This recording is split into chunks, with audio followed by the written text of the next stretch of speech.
Nola ulertu eta arreta egokia eman adimentgaitasun handiko ikaslei? Janak disinkronia du. Oso arin doa bere burua. Eta bere eskuak ezin du erritmo hori jarraitu. Horregatik bere letra txiki eta filiformea du. Adibide honetan ikusten da moduan. Beraz, azterketak zuzentzea, ezinezkoa egiten zaio irakasleari. Ez du ulertzen, eta gainera beste arazo badauka. Gai bat hasten denean, arazoak ditu gaian zentratzeko. Eta askotan abarretatik joaten da, eta saltoak ematen ditu bere azalpenetan. Badirudi ideia korapilatu egiten zaizkiola, eta horregatik mesfidantzaz begiratzen dizkiote ikaskideak. Eta bera konturatu egin da arazoak dituela ulertua sentitzeko. Eta zer egin du berak?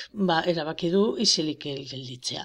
Hori penagarria da, irakasleak badakielako ezusteko loturak egiten dituela batzutan eta bere parte hartzea oso aberatsa izaten dela.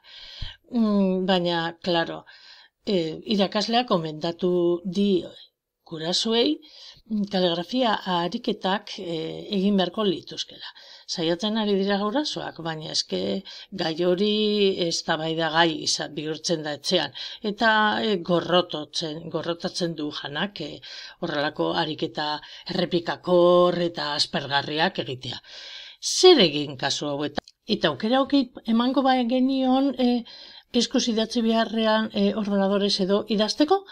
Askoz ulergarriago izango litzateke. Eta landuko bagenu ideiak antolatzeko estrategia garatzen, eta eskatuko bagenion, nola egiten den azaldu ostean, noski, nola eskatuko bagenion burumapak egiteko, edo antolatzaile grafikoak erabiltzeko, edo visual thinking bezalako estrategiak erabiltzea ideiak laburbiltzeko irudi bidez.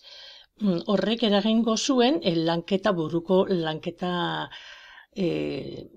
handitzea eta denbora edukiko zuen eskuz adierazteko modu eskematikoan bere ibilbide logikoa edo bere pentsamenduen hildoa.